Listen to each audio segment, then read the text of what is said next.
Assalamualaikum warahmatullahi wabarakatuh. Perkenalkan, nama saya Aliskayana Ardan dari kelas 1E dengan NIM 442509996. Hari ini saya akan menganalisis pidato tokoh Indonesia dengan bertemakan pidato Anies Baswedan di Rapimnas 1 Gerakan Rakyat. Konteks acara tersebut adalah rapat pimpinan Nasional 1 Gerakan Rakyat, sebuah momentum strategis menghadirkan gagasan politik dan arah gerakan sosial politik pasca Pilpres 2024. Pidato ini bersifat retoris dan strategis, ditunjukkan untuk kader gerakan rakyat dan publik yang lebih luas, dengan tema sentral tentang demokrasi, tantangan geopolitik dan peran aktif warga dalam proses perubahan. Pidato ini dibuka dengan salam dan pengantar yang menghubungkan acara dengan misi yang lebih luas. Yang pertama, ada pengguna tanda sapaan resmi dan ucapan terima kasih kepada peserta adalah ciri khas pidato formal. Yang kedua adalah kalimat awal berfungsi untuk membangun hubungan sosial antara pembicara dan audiens, menunjukkan rasa hormat. Contoh kaidahnya adalah penggunaan frasa seperti saudara-saudara sekalian, perkenalkan nama saya, itu adalah ciri pembuka pidato resmi. Yang kedua itu ada pengenalan tema, yakni Pak Anies Baswedan memperkenalkan tema besar pidato, yaitu demokrasi sebagai jiwa kolektif masyarakat dan bahwa demokrasi bukan sekadar produser pemilu, tapi spirit yang harus terus dirawat. Secara kebahasaan, bagian ini banyak memakai kalimat deklaratif yang kuat. Misalnya, demokrasi bukan sekadar prosedur elektoral, tetapi spirit yang harus terus-menerus dirawat. Kalimat ini seperti berfungsi memberi tema pokok pidato dan kerangka pemikiran yang akan dibahas selanjutnya. Yang ketiga itu ada pengembangan isi pidato atau biasa disebut argumentasi. Bagian ini adalah inti retorika pidato. Dalam pidato Pak Anies Baswedan, argumen dibangun secara bertahap dengan ciri kebahasaan sebagai berikut. Yang pertama ada penggunaan kalimat argumentatif, yaitu kalimat dengan klausa sebab akibat yang sering muncul. Misalnya, ancaman terhadap demokrasi ada di banyak negara, sehingga kita tidak boleh lengah. Struktur semacam ini memperkuat alasan untuk bertindak. Yang kedua itu ada kalimat persuasif. Kalimat ini digunakan untuk mengajak audiens berpikir, misalnya, akankah kita biarkan Indonesia mengalami kemunduran demokrasi? Kalimat tanya retoris ini menekankan urgensi dan menimbulkan jawaban emosional di benak pendengar. Lalu, yang ketiga itu ada personalisasi dan penguatan sosial, yaitu pidato juga menonjolkan kita sebagai we framing, yakni kita harus terus meyakinkan rakyat bahwa perubahan ini dibutuhkan. Penggunaan kita dan rakyat ini berfungsi menciptakan inklusivitas dan kohesi sosial. Lalu yang selanjutnya ada ciri kebahasaan lain dalam pidato. Berikut beberapa unsur khas dalam pidato. Yang pertama itu ada repetisi dan paralelisme. Repetisi seperti kita harus terus menjaga, kita harus terus menambahkan kekuatan ide, serta memudahkan audiens mengingat inti pesan. Lalu yang kedua itu ada penguatan melalui kontras. Anies Baswedan menyampaikan gagasan demokrasi sehat versus ancaman otoritarisme. Penggunaan struktur kalimat yang kontrastif untuk mempertegas pilihan nilai. Lalu yang ketiga itu ada penggunaan metafora politikal, yaitu pidato semacam ini sering memakai metafora sosial seperti demokrasi sebagai jiwa atau memperluas makna dan memberi nilai emosional. Metafora semacam ini penting sebagai alat retoris untuk memperkaya teks pidato sehingga tidak sekadar logis, tetapi juga memberi nilai estetika kepada bahasa. Lalu ada penutup dan kesimpulan. Pidato ini diakhiri dengan penggunaan moral dan ajakan. Yang pertama misalkan menjaga stamina fisik, moral, intelektual, dan kerja kolektif dalam perjuangan panjang menuju perubahan. Lalu yang kedua juga ada kalimat penutup umumnya bersifat penegasan ulang dari gagasan utama dan ajakan bertindak. Bahasa yang dipakai pada penutup juga mencerminkan fungsi evaluatif dan normatif, yakni menilai keadaan saat ini dan mendorong perubahan. Sekian analisis dari saya, kurang lebihnya mohon maaf. Assalamualaikum warahmatullahi wabarakatuh. Bentar. Pantunnya lupa. Udah dibikinin pantun. Saya baca pantun dulu ya. Menjaga, membuat wilayah ini teduh tidak sebentar. Dimulai tahun 65 lewat pertemuan Menteri Pendidikan Asia Tenggara. Belum ada ASEAN. Assalamualaikum warahmatullahi wabarakatuh. Selamat pagi, salam sejahtera untuk semuanya. Suasana di ruangan ini pagi ini amat berbeda. Warnanya cerah, semangatnya menyala, dan kentongannya nyaring. Kentongan itu tanda apa ya?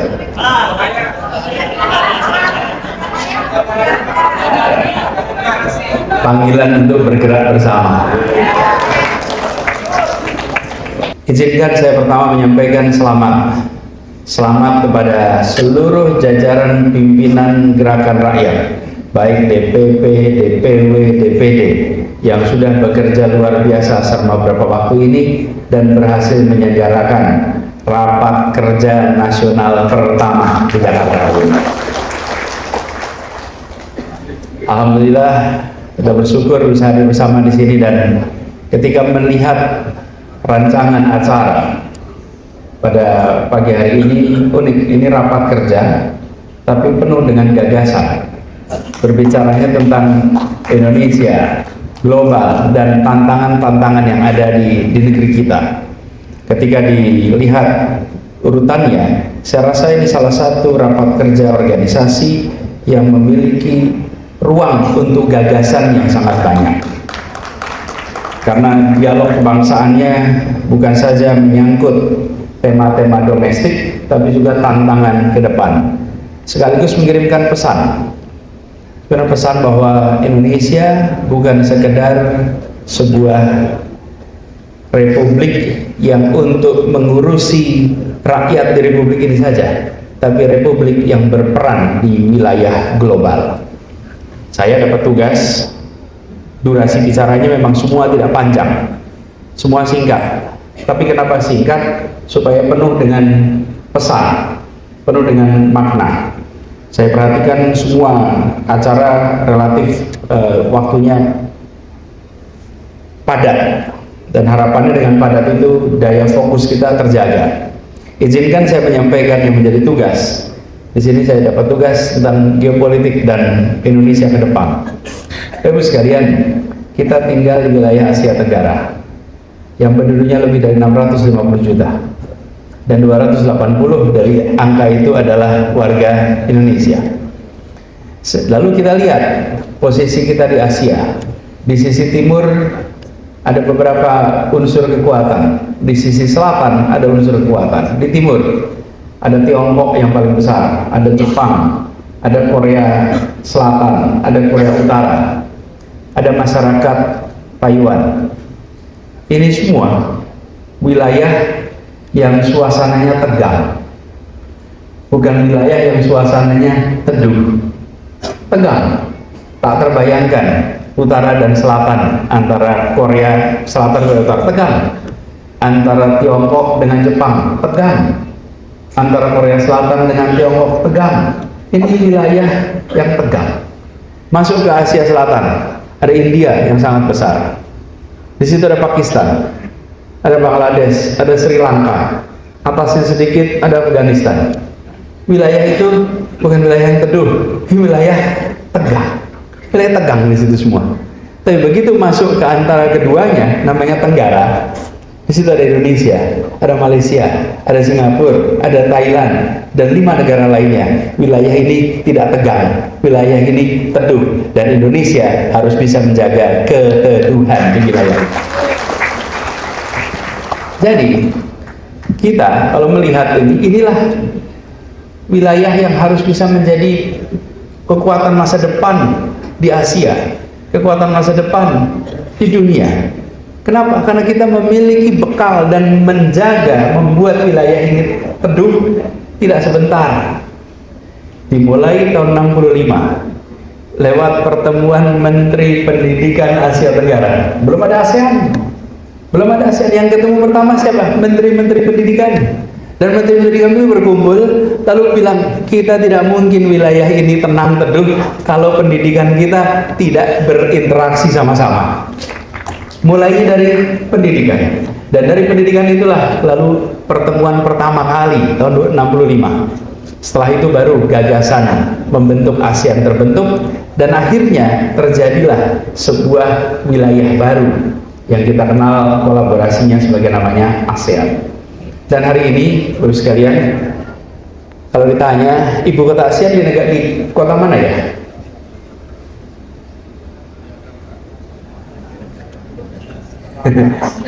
Ibu kota ASEAN itu di mana, Bapak Ibu? Kita harus bisa menjawab dengan jelas dan tegas. Jakarta adalah ibu kota ASEAN. Karena itu waktu dulu saya bertugas di Jakarta, ada stasiun kereta api MRT yang lewat di depan kantor kejaksaan. Saya minta stasiun itu diberi nama stasiun ASEAN, supaya apa? Setiap hari mengingatkan penggunanya bahwa Jakarta itu bukan hanya ibu kota Indonesia, tapi Jakarta juga ibu kota ASEAN. Dan di Jakarta ini, Bapak Ibu lihat, semua duta besar, kedutaan internasional di sini punya dua duta besar, satu duta besar untuk Indonesia, satu duta besar untuk ASEAN. Dan kalau Bapak Ibu datang ke kedutaan Indonesia di luar negeri, pasti muncul dua bendera juga, satu bendera Indonesia, satu bendera ASEAN. Nah, saya ingin menyampaikan pada semua bahwa Indonesia punya ruang yang sangat besar untuk berperan di wilayah Asia Tenggara, Asia, apalagi dunia. Nah, syarat untuk bisa melakukan itu, PR domestiknya harus beres. PR domestiknya karena kewibawaan di dunia internasional dimulai dari kewibawaan domestik. Tidak bisa kita memainkan peran internasional kalau domestik kita tidak bisa jadi contoh. Ketika kita mengatakan kepada dunia bahwa kita harus mementingkan persoalan lingkungan hidup, orang tanya, you udah beresin belum soal lingkungan hidup? Ketika kita mengatakan pada dunia kita harus menjadi negara yang menghormati hak asasi manusia, you udah beres belum soal hak asasi manusia? Ketika kita mengatakan pada dunia bahwa kita harus menjunjung tinggi prinsip demokrasi, ada demokrasi tidak di tempat Anda? Karena itulah mengapa kita harus bereskan persoalan-persoalan domestik juga. Selain tugas Republik yang ada dalam Undang-Undang Dasar untuk rakyatnya, tapi tugas Republik yang ada dalam Undang-Undang Dasar untuk dunia. Karena kita hadir bukan sekedar untuk penduduk di Nusantara, tapi kita hadir sebagai warga dunia. Itu sebabnya kita harus selalu muncul dalam pertemuan-pertemuan global. Bapak sekalian, bertahun-tahun Indonesia absen di pertemuan PBB. Kepala negara nggak muncul, selalu Menteri Luar Negeri.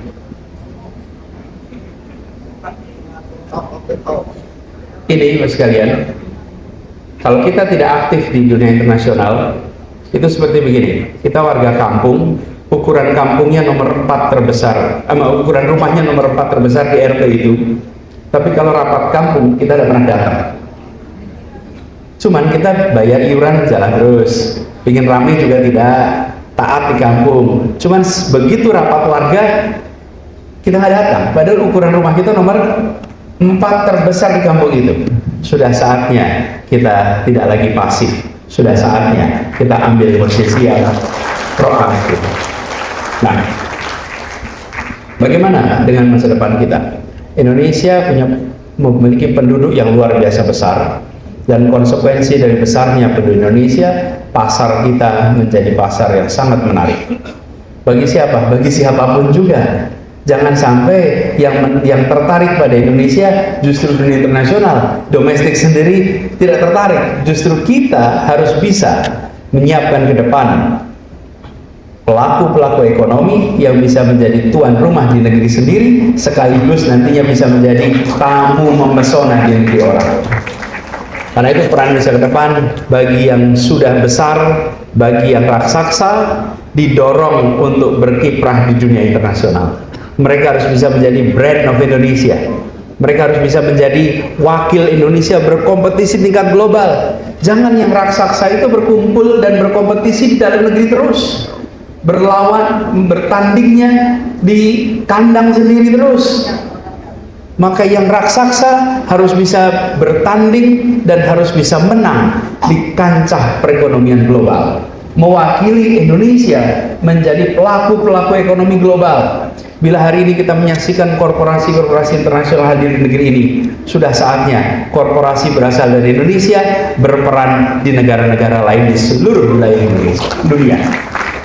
Jadi yang besar didorong ke sana. Bagaimana dengan yang domestik? Yang kecil dibesarkan, yang menengah dibesarkan. Di mana? Di dalam market domestik. Sehingga ke depan tidak kemudian kita menyaksikan yang raksasa terus dalam negeri, tapi yang kecil, yang menengah didorong untuk berkembang. Yang berikutnya soal demokrasi kita. PR kita menjaga demokrasi kita tetap berfungsi dengan baik. Ancaman pada demokrasi ada di seluruh dunia. Hari ini kita menyaksikan banyak tempat di dunia mengalami kemunduran dalam praktek demokrasi. Akankah kita biarkan bila Indonesia mengalami kemunduran demokrasi? Akankah kita biarkan? Enggak. Kita menjaga sama-sama. Dan demokrasi ini penting untuk memastikan apa yang disusun sebagai rencana negara sesuai dengan aspirasi rakyat. Itulah sebabnya mengapa demokrasi menjadi penting. Dan demokrasi ini memberikan interval. Bila terjadi kekeliruan dalam pengambilan keputusan, maka kekeliruan itu ada interval. Ada waktunya, masa jabatan. Setelah itu selesai. Tanpa demokrasi tidak ada masa jabatan.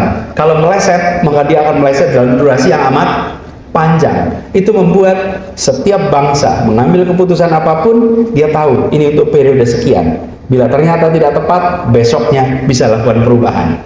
Itu sebabnya gagasan perubahan jangan pernah hilang. Gagasan perubahan harus terus dijaga.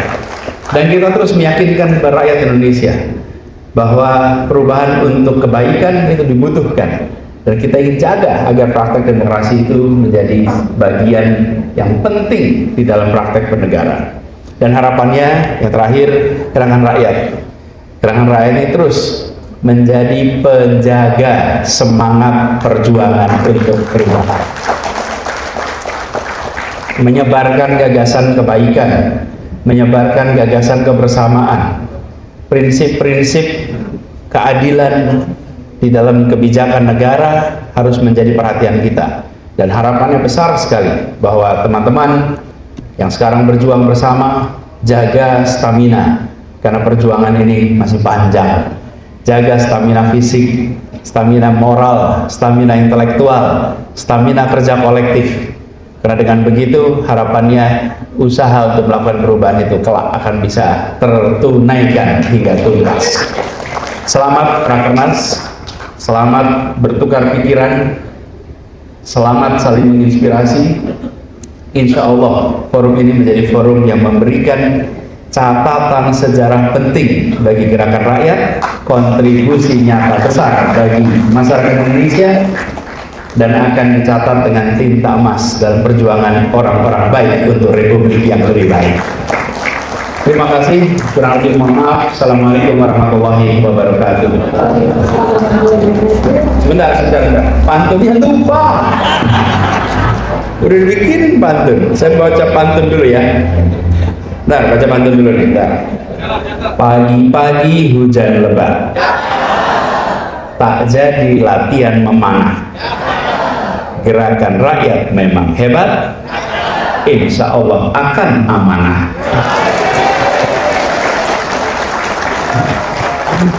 Tepuk tangan sekali lagi sama yang bantu bikinin. Nah, ada juga bikinan satu lagi nih.